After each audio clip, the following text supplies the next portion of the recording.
Everyone knows that animation is for kids. For years, animators have entertained us with sweet stories about friendship, forgiveness, and overcoming the odds with the power of hope. The vast majority of American animated projects have been aimed at putting a smile on our faces and hope in our hearts. And then there's this. Welcome back to The Binger.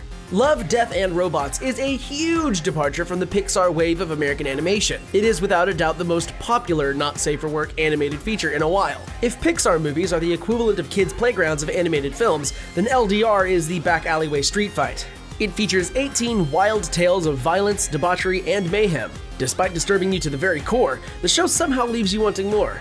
That rhymed. Its bold originality and daring rejection of the unwritten rules of animation make it something to behold. It may be a long time before we get another season of the critically acclaimed series. The animation takes a while. So let's dive deep into the first season. What led to the show's creation? What influences did it draw from? What talent has it so successfully mined? And ultimately, what is it trying to say? Today, we will answer all of that and more in Love, Death, and Robots, hidden secrets and meanings that fans missed.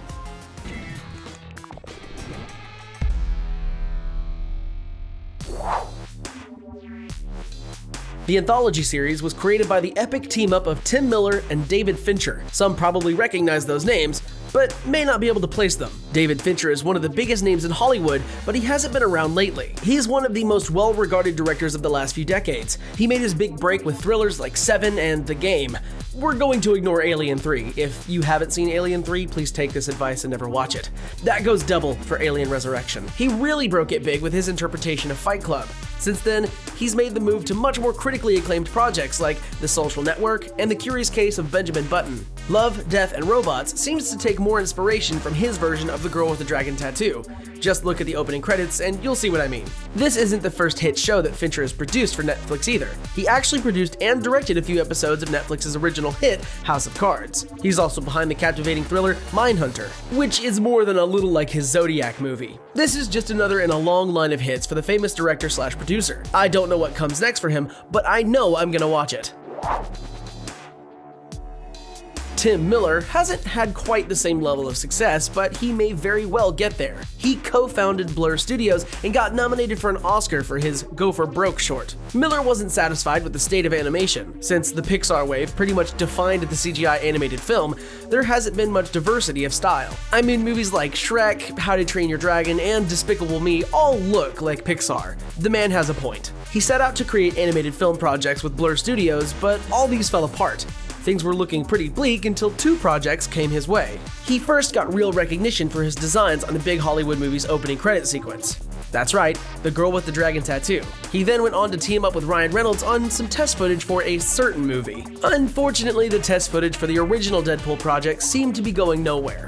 Then somehow the test footage was leaked and fans went nuts. Miller went on to direct Reynolds in the feature film. Creative differences kept him away from the sequel, but his career is still moving forward. He's set to write and direct the new Terminator film. Terminator: Dark Fate has even old stars Arnold Schwarzenegger and Sarah Connor herself, Linda Hamilton. He's also trying to adapt a version of William Gibson's Neuromancer.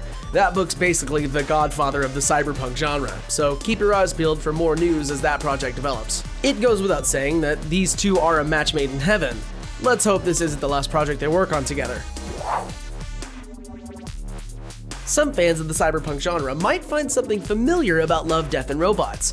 In 1981, a film came out that was about the most 80s thing ever made. Heavy Metal was an animated anthology film. Each segment was heavily based on pulp science fiction and fantasy. As the title would suggest, it was basically a heavy metal album cover as a movie. It even featured a Black Sabbath song called The Mob Rules, among others, on its awesome soundtrack. The film was about a glowing green orb called the Lochnar that shows a young girl the evils it has influenced throughout the galaxy. It was actually a present given to her by her father, so if you're still mad about not getting that bike for Christmas, be thankful you didn't get the sum of all evils.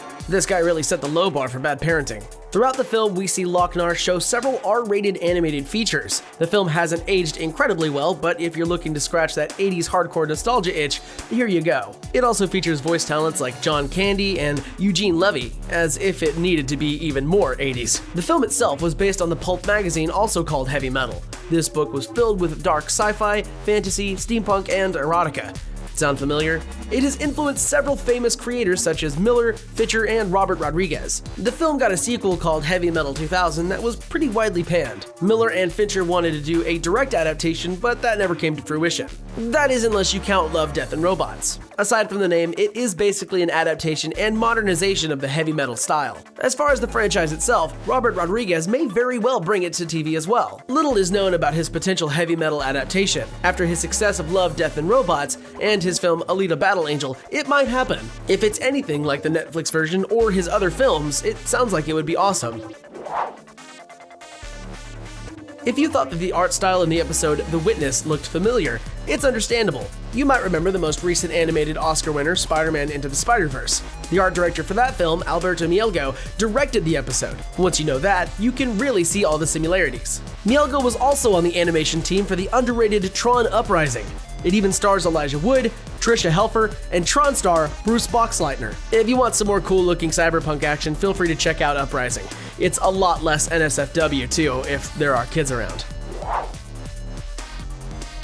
The episode Helping Hand has a satellite called LV-426. This is actually the name of the planet the xenomorphs are found on in Ridley Scott's Alien.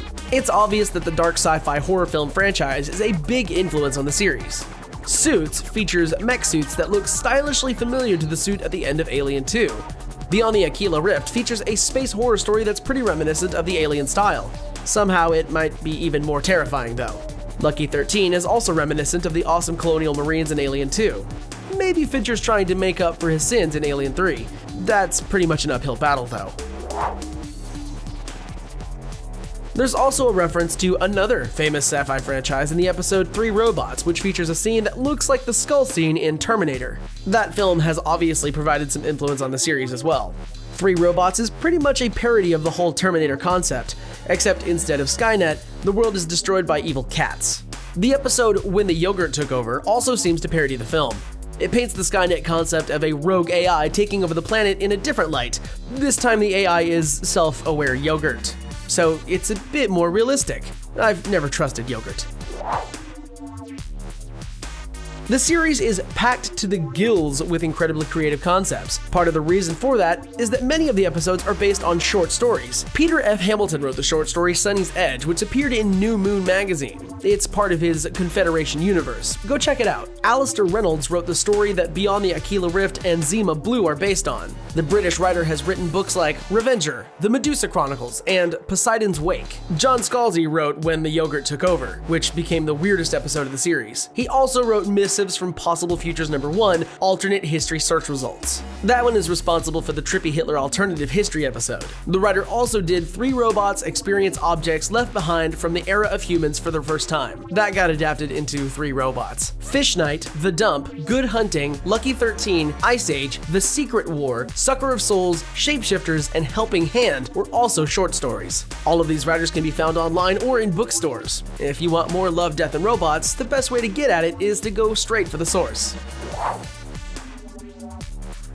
The director of Sunny's Edge is actually one of the best animators that you've never heard of. He's responsible for some of the greatest cinematic game trailers ever made. If you're ever jonesing for some Star Wars action, his trailers for Star Wars The Old Republic are a mini-movie by themselves. He's also made famous trailers for Mass Effect 2, Halo Wars, The Elder Scrolls Online, and BioShock Infinite. He's been working for Tim Miller's Blur Studios for years. Hopefully this means he'll finally start getting the attention he deserves. He's directing the Vin Diesel vehicle Bloodshot that's supposed to be out next year. Remember that name, folks. He might be big one day. The series features several voice actors and motion capture performances you might recognize. There are a few that are obvious. Orange is the New Black and Handmaid's Tale star Samira Wiley is Lieutenant Colby in Lucky 13. That 70s Show star Topher Grace rejoins 10 Cloverfield Lane star Mary Elizabeth Winstead in The Ice Age. They previously starred together in a miniseries called The Beautiful Inside. The series also features some talents you may not have recognized. Famous voice actor Nolan North stars in several episodes. He's famous for voicing Nathan Drake in the Uncharted series. He was Ugly Dave and Vladimir in the Netflix show. Rick and Morty, 30 Rock, and Archer stars Chris Parnell was the evil cat in 3 Robots. Gary Cole from Office Space and a million other things was the inspector from The Dump. Kevin Michael Richardson is probably not a name you recognize, but the voice probably is. He played Zima Blue in the series. He's known for dozens of voice acting roles from Lilo and Stitch to Young Justice and even Adventure Time. Sometimes stars don't have to have that name recognition to be successful. The series features a wide variety of stories and themes. It can be difficult to suss out what message the series wants us to walk away with. Most of the episodes feature one similar theme though. Be careful what you wish for. In bleak sci-fi anthology shows like this, Black Mirror or Twilight Zone, this is pretty common. Love, Death, and Robots takes that to the extreme. In the first episode, Sunny's Edge, Dicko spends the entire time trying to figure out what makes Sunny special. Once he finally does, it's the last discovery he ever makes. The entertaining trio at the center of three robots are trying to suss out what killed the humans. The answer has them surrounded by evil, self-aware cats. This continues on for most of the episodes in the series. It has a reporter who is disturbed by the secret origins of her favorite artist, a freighter captain who discovers the hellish reality of his ship flying off course, two salesmen who discover the dangers of a ghost fish, not to mention the answer of the old age question of life: what happens to yogurt when it gains intelligence? This series, like Black Mirror before it, puts a dark spin on our rapidly advancing world. That sometimes the answers we find to our deepest, darkest questions aren't the ones we want. That, or it's just about robots, monsters, and heaping helpings of gory violence. No reason it can't be both, right? Now we've unveiled all of the secrets to your latest Netflix addiction. Were there any juicy ones we missed? Let us know in the comments, and don't forget to like and subscribe for more of your favorite content from The Binger. Thanks for watching.